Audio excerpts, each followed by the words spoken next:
Good night, morning. Okay, whatever. It's almost 1 in the morning. Um, I'm coming out with a series of how male SA is treated, and I'm probably gonna be coming at y'all with either 3 to 4 different videos on about male SA and things of that nature. And I already did one, and I'm gonna be coming at y'all with the second one. And this one is when women great men. And this is a video that's been on YouTube for 9 years. And shout out to this Into the Fray. Um, and it's entitled When Women Great Men. Uh, let's go ahead and get into it. I read an interesting article today about a former Baltimore Ravens cheerleader named Molly Shattuck, age 47. She had a bunch of 15-year-old boys, friends of her son, over at her house, and she bought them alcohol and performed fellatio. That's cock-sucking for those of you who are not good with polysyllabic words. She gave one of the boys a blowjob, basically. And he felt violated by this, and she was charged and eventually convicted of rape. Now, she would have been charged with rape anyway, just based on his age, because of statutory rape, of course. But I think it's important to note that the boy actually feels violated by this incident. Now, I'll tell you her sentence in a moment, but first we have to talk about something. I know that probably a lot of you don't believe that based on those set of circumstances that this boy was raped. I'm sure my audience is no exception to the sharp divide that exists on the subject of female on male. I have to pause this for a second. Now I did do one video already. I haven't uploaded it yet. Uploaded it, but in my description, in the descriptions of the videos I'm getting ready to post, I'm gonna put the number for the mental health hotline and the number for the um sexual for the SA hotline. And I'm also going to put the number for the self deletion hotline as well, because there have been men who deleted themselves. Excuse me, due to being victims of SA. Let's continue. Rape. Um, so I want to talk today about men and boys who are raped by women. And I don't want to talk about it in a sexual fantasy sort of connotation, because, of course, there are people who do have that fantasy. And there's nothing wrong with having that fantasy or any other fantasy. Fantasies are where we go to do the things that we can't do in real life, or at least shouldn't do. Like, you could fantasize, for instance, about how nice it would feel to just punch your boss in the face, you know? And some of you have particularly obnoxious bosses, as I well know. But if you get that opportunity to live that fantasy and punch your boss in the face, you're going to find that the truth of what that act is entails a lot more than just the fantasy. You'll get in trouble, sure. I think that's the easy consequence to see. You know, you'll lose your job. You might spend a little time in jail. Maybe you punch him and he punches you back. Maybe he's tougher than he looks. But there's other consequences too. Maybe you feel bad about what you did, or it leads you to start questioning what kind of person you are. And maybe you come to some unflattering conclusions about yourself. And it's true that some mistakes like that can actually lead to personal growth, but that's that's kind of besides the point for the subject of this video. Um, the point is that a fantasy is different than reality. And I know that should be like a no fucking shit, TJ. You mean to tell me that thoughts that happen in my mind are different than actions that happen in the world? Yeah, I know it's obvious, but it's a really important distinction to make. Because, there's a reason I'm talking about fantasy so much, and it's because I'm of the opinion that there's a number of people, men and boys out there, especially, conflate the fantasy of what happened to this boy who got his cock sucked by this Baltimore Ravens cheerleader. And there's a fantasy of that I think clouds the actuality of the situation to an extent. Now there's a quote by Jennifer Marsh, the Vice President for Victims Services at RAINN, which is an anti-sexual violence organization, and one that I came to respect hugely, by the way, when they rejected the notion of a rape culture, one of the big feminist talking points. RAINN actually came out and said the concept of a rape culture, at least in Western society, is absurd and ridiculous. And I As respect it them for should that. be. Jennifer Marsh said, often male survivors may be less likely to identify what happened to them as abuse or assault because of the general notion that men always want sex. There's also a psychotherapist named Elizabeth Donovan who said males have the added burden of facing a society that doesn't believe that rape can happen to them. Everything he's saying I just talked about in the last video I just did on this series of male essay and how women treat male victims. Everything he's saying is what I just said. At all. I'm going to read some comments about the Molly Shattuck rape case from WBALTV.com, and I want you to keep three things in mind as we read these comments. First and foremost, my conjecture that the guys you're about to hear are just horny and are personally aroused by the fantasy of this situation and therefore cannot see the actual situation beyond thinking with their cocks. And the other two things I want you to keep in mind are the two quotes I just read you from Jennifer Marsh and Elizabeth Donovan. So, all right, let's take a look. If I was 15 and an older cheerleader did that to me, I would have been getting high fives from my family, nominate her for sainthood, and taking her to the family gatherings. On the other hand, if it was some old dude with my 15-year-old daughter, he would be on a missing person poster, never to be found again. And that's part of the problem. So, is there actually a victim? It is not so hard to believe a teenage... If the person, in this case, if it's an underage and the person is above age, that's great. And even if they're the same age and the person says no, that's great. If you force yourself upon a person, that's great.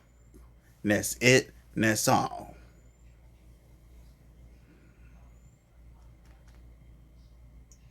Boy can be a victim, is it? The 15-year-old boy was a victim whether he knew it or not. Think about that for a moment. It's probably the best day of his life. Just like when my 21-year-old self made out with that 39-year-old. Oh man, if only she had come back to my apartment. The victim's parents asked the judge for incarceration, saying the impact on their son has been devastating, and called Shattuck a rapist. Right! I'd bet a month's pension, VA disability, and Social Security what devastated him was his parents' reaction and the fact that he got her in trouble. Yeah, 15-year-old has sex and his life was devastated. Right! That's what I'm saying, right? I would have been asking, when is the next time we seeing each other? Now, in all fairness to the human race, there were plenty of comments condemning Molly Shattuck as well. And to all of the commenters I just read and the people who think like they do, stop living in a sexual fantasy when it comes to judging the merits of a rape case. Yeah, I'm sure this kid probably did have fun in the moment when his dick was getting sucked. I'm sure he did. But that's his friend's mom. Is he going to look at his friend the same way? Is his friend going to look at him the same way? This is a drunk 15-year-old who maybe hasn't even been drunk before. We don't know his maturity level either. Some 15-year-olds, I would agree, probably are ready to have sex. Others, probably not. But even the ones who are should be having sex with people who are around their same age, around their same level of social standing. They shouldn't be coerced by an adult who gets them drunk and then performs a sex act against them. This is an adult who used peer pressure, coercion, teenage libido, naivete, and alcohol to use this boy for her own sexual pleasure. Don't you see how a person might look back on that occurrence and feel just a little bit used and violated? Now, there are plenty of men and legal-aged boys out there who would have been willing, totally sober, to consent to have their dick sucked by a former Baltimore Ravens cheerleader. Sure there are. But that's not what she wanted. She wanted to get an underage boy drunk and perform a sex act on him. Because that was apparently a sexual fantasy that she had. And once again, a sick one. Fantasies don't always play out like reality. But the real point here is that whether a 15-year-old boy wants to get his cock sucked by a hot cheerleader or not is irrelevant. You know, very irrelevant. What any individual commenter on the internet feels is irrelevant. The only thing that's relevant is the fact that this was not an informed decision of someone who is considered a capable adult. Facts. This was a coerced decision, an inebriated decision made by someone who is still, legally speaking, a child. Now, the consequences for Molly were far from dire. Every other weekend in jail for 2 years. And yes, that is a very, very strange sentence. Very the reason strange. For the sentence is so that she has more time to spend with her own children. She doesn't have to be away from them. So, let's get this straight. Jared from Subway. You tell me she only goes to jail on weekends? That's the weirdest sentence I've ever heard in my damn life. And here's something else that pissed me off. Right? You got these teachers out here on their Mary-Kay Letourneau will sit there, do 2 years in jail and be back out. But God forbid if it's a man, he's going to either do 10 years or he's going to do 20 years for the same stuff that Mary-Kay Letourneau did.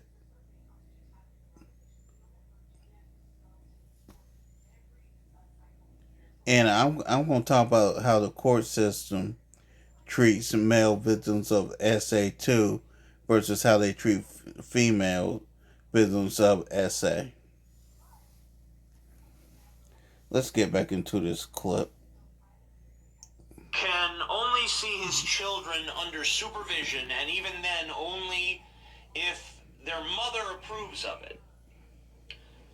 But this bitch just has to go to jail every other weekend for 2 years. Now let's think about that for a second, because Jared looked at child porn, and he is alleged to have had sex for money with some legal-aged girls. Whereas this woman, Molly Shattuck, actually raped an underage boy. So a famous man gets caught thinking about fucking kids, and he gets 5 to 12 years. But a famous woman gets caught actually raping kids, and she gets every other weekend in jail so that she can spend time with her own kids. And unfortunately, some men are too And that's busy bullshit. thinking with their dicks That is bullshit. to recognize this tragic and hideous double standard, and so it goes unopposed Yep. and unimpeded. Yep. Now, one more argument I'd like to address before I go, and I know that probably someone has already said it down below before even watching this entire video, and that's basically the he had a boner argument. If he was physically aroused... And let me say this real quickly. If a man gets raped, just because that man had an erection and busts his nut, it don't mean shit. It don't.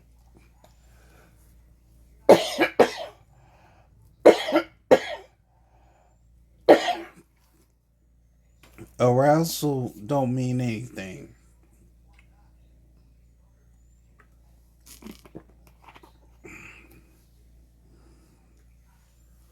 Great is great. That is it. That is all.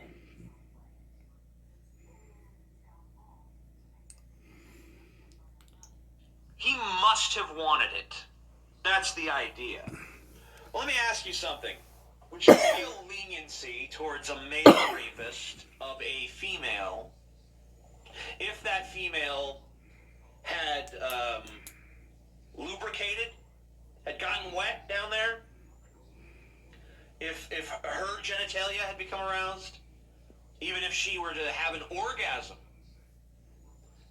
That's not uncommon, by the way. It does happen.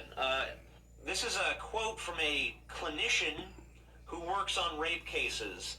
I have met quite a lot of victims, males, who had the full sexual response during sexual abuse. I have met several female victims of incest and rape who had lubrication and orgasm. And here's another one from a child therapist. I've assisted more young women than I can count with this very issue. There have been very few studies on orgasm during rape, but the research so far shows numbers from 10% to over 50% having this experience. In my experience as a therapist, it has been somewhat less than half of the girls and women I've worked with. For the record, I have worked with very few boys and men who reported this. In professional discussions, colleagues report similar numbers. Both of those quotes that I just read to you are from a popular science article that I'll link to in the description below that says... So basically, what he says, according to those clinical findings, if when a man or a woman climaxes, there's nothing more than biological response. Nothing more, nothing less. What science says about arousal during rape. But I think the most important excerpt from that article is actually as follows. Quite simply, our bodies respond to sex, and our bodies respond to fear. Our bodies respond. They do so uniquely and... See? Biological response. Often entirely without our permission or intention. Orgasm during rape isn't an example of an expression of pleasure. It's an example of a physical response, whether the mind's on board or not, like breathing, sweating, or an adrenaline rush. Therapists commonly use the analogy of tickling. While tickling can be pleasurable, when it is done against someone's wishes, it can be very unpleasant to experience, and during that unpleasant experience, amid calls to stop, the one being tickled will continue laughing. They just can't help it. So this is my plea to those of you who need it. Stop trivializing female on male rape and stop treating it as though it were a lesser crime. It is not. I am the Amazing Atheist. Peace the fuck out. And I'll have a funnier video tomorrow. I promise. Hey guys, as if this video wasn't long enough, it now includes this massive addendum. I just finished editing the video that you watched, and while I do like it, I see now that there are several things that warrant further discussion. My most egregious error with this video is that I failed to truly humanize male rape victims, of female violence, of course. I don't think people have trouble sympathizing with male rape victims of other men, although maybe they're sometimes unfairly derided as though they're weak because that happened to them. But they're certainly at least more considered than male victims of female perpetrators. And even though I've known several men who were sexually victimized by women and have heard firsthand their accounts, they're virtually invisible from the media. I mean, it's easy enough to find some sobering statistics, like did you know that the National Crime Victimization Survey recently uncovered that a shocking 38% of reported incidents of household rape or sexual violence are against men? And according to another study, 46% of male victims report a female perpetrator. So this is not as rare an event as we seem to think that it is. Feminists have long pushed this narrative that rape has historically been used as a tool of female subjugation, and that statement is perfectly true, to be honest, but it's not true now. It's not true in North America 2015. It's not true in Western Europe 2015. It's not true in a lot of places. In others, it certainly is. ISIS uses sexual terror to control and subjugate female populations. That is a fact. But here in America, where women are viewed as people deserving of respect and autonomy and not just chattel, something has happened. Something has emerged, and we have yet to truly take notice of it. There is a dark flip side to our rightfully celebrated notions of female empowerment. Women are now every bit as capable of leaving rape victims in their wake. Those I have spoken to have felt as if there is nowhere to go. Those victims that I've spoken to, these male victims of female perpetrators. I knew a guy who was drugged and raped by a girl. While he lay under her, she straddled him and rode him. He didn't want to have sex with her. The thought of having sex with her was repulsive. It wasn't that she was a hideous girl or was ugly. He just wasn't attracted to her. And also, even if he were, he wasn't the kind of guy that wanted to just sleep with a girl he just met. Not every man is comfortable fucking anywhere, anytime, with anyone. And sure, some are. Maybe even most are. But not all of them. The next day, my friend felt violated and disgusting. He couldn't sleep. He couldn't eat. He was miserable. He felt raped. He knew that that was what he felt. But he also knew that society was not going to recognize what happened to him. Sad but It was not true. going to recognize it for what it was. It was not going to recognize it as rape. Finally, he worked up the courage to tell a long-time female friend of his what had happened to him. And when he told her the story of being drugged and straddled and raped and feeling sick and feeling used and feeling violated, his friend slapped him in the face and berated him for daring to trivialize the struggle of real rape victims. That is to say, female rape victims. Only their Fucking struggle horrible. should be taken seriously. The idea that a woman could rape a man was so offensive to this girl's sensibilities that she slapped him in the face. She slapped a rape victim And in that the is face fucking because horrible. she just couldn't take it. She couldn't stand the notion that he could be raped, that a woman could rape a man. And she ended their friendship over that because she felt it was a trivialization of rape.